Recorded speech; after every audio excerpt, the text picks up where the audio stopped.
vampires, bodybuilders, trains, barbarians, revolutionary war. And Sentai cosplay, Looners, LARPing, furries, news and more. Practitioner, more than a hobby. Practitioner, more than a hobby. Practitioner.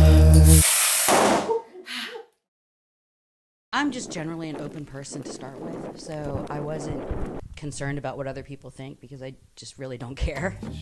A looner is a person that receives pleasure from latex balloons.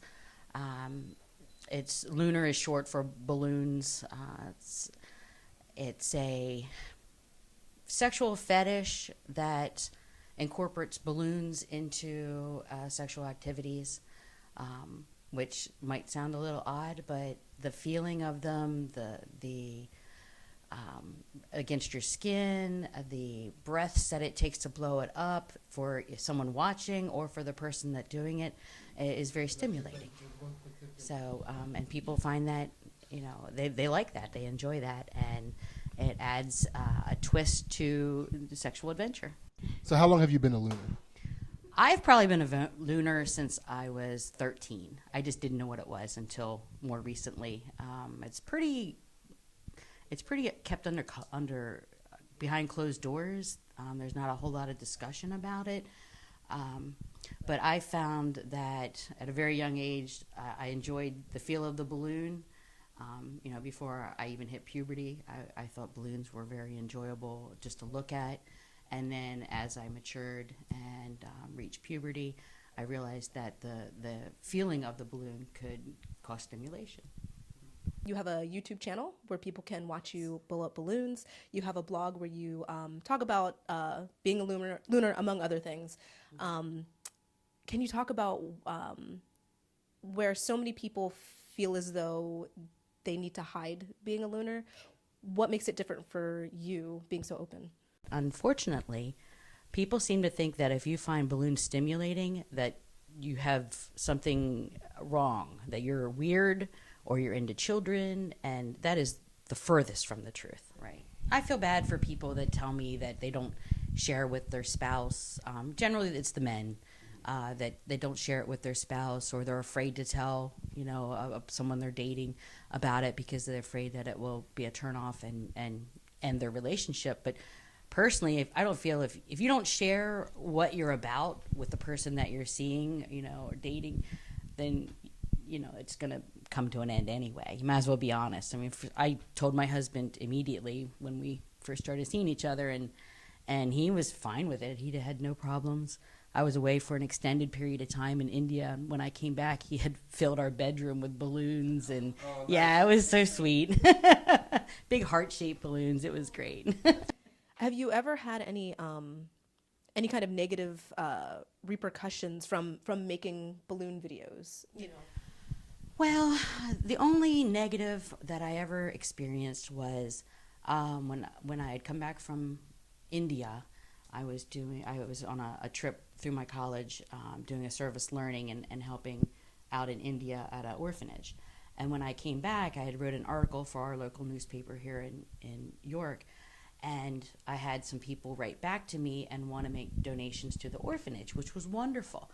And then someone emailed the person that had made this donation telling them that I made pornography on YouTube with balloons, and which obviously wasn't true. And I wrote the person back and I said, whatever they told you is not true. This is where I have the balloons. Please check it out and you'll see it's not true. Given that, though, do you still consider the videos that you make to be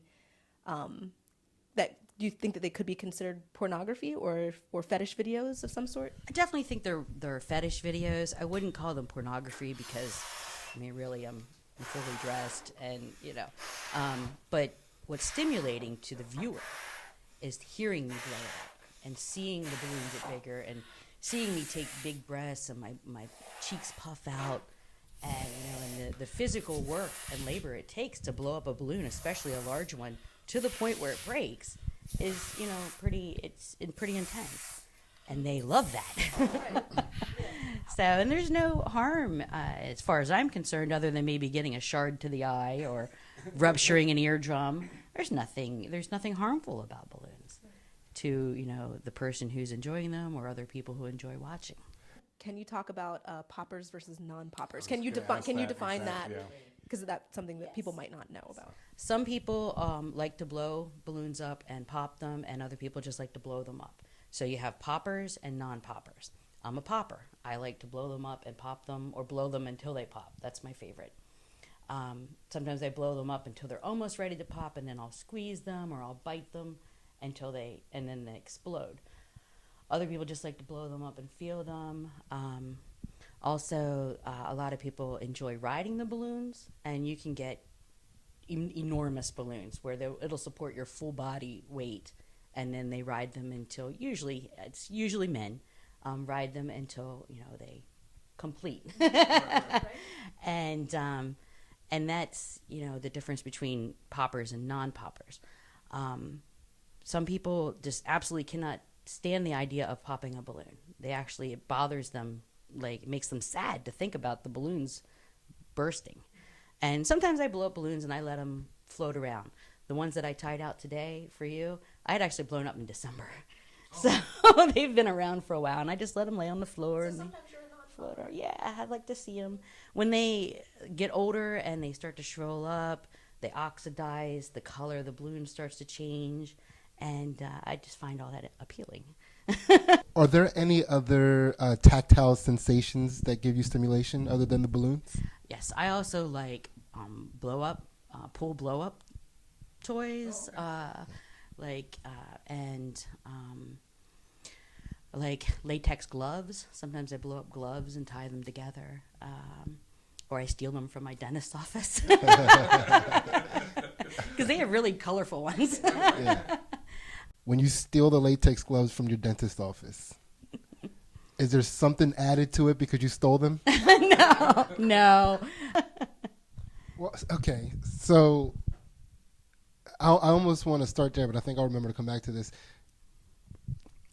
When you are going from, just like you say you get home from work or whatever you do, mm-hmm. and you go from, say you're not, a state of mind that doesn't involve balloons, okay. to anticipating the time when you will be spending time with balloons, mm-hmm. to the sensation of finally touching that balloon. Like, what do those moments feel like throughout the day? If I know that I'm going to do a balloon video once I get home from work or something like that, then I think about it all day long. It kind of builds up inside me. And I look forward to making a video that I know other people are going to enjoy. Because that's part of it for me, is knowing that I'm making a video that other people are going to enjoy. And knowing that they'll get sensations from watching the video, from the balloons. So for me, I kind of think about it all day. I think about what I might wear, what balloons I might want to blow up, how big they'll be, if I want to blow them until they pop. My favorite thing to do is blow up a balloon as fast as I can until it explodes. And everybody loves that because they're so impressed with, your lungs are so strong, and that's amazing how fast you can blow them up. They like to hear that fast blowing up sound with the explosion at the end. What would you say to someone who's afraid to tell either their partner or their family about being a looner? I really don't think you have that much to worry about. Maybe you don't need to tell your family because it is something that is a fetish, and you probably wouldn't go tell your family if you had a handcuff fetish. So I tell my family all of my fetishes. I send out a newsletter every month. But I think telling your spouse or your boyfriend or girlfriend would be a good thing, because that's something that they can, join with you in. While my husband's not interested in blowing up balloons or anything, he's more than happy to hold a camera if I want to. So. That's a good partnership. Now we're joined by our episode artist, DeHart. Oh, shit. Thanks for joining us, Dave. Yeah, thank you. Yes, are you ready? You pumped? You I am Inspired? pumped. Yeah, I'm inspired. I took a lot of good notes, and balloons make really cool sounds, and I'm excited about making this song.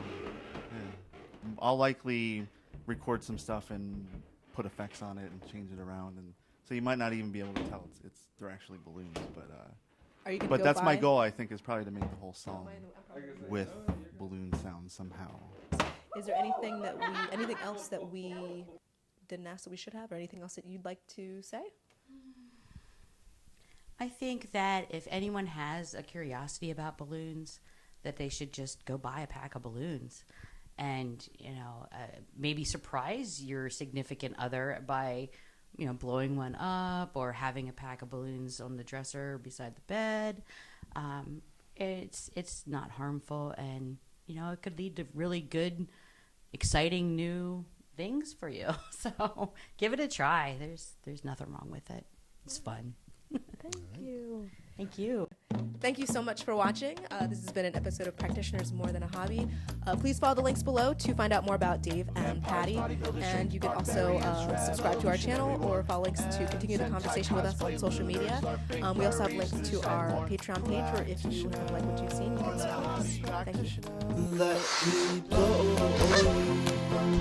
up to pop.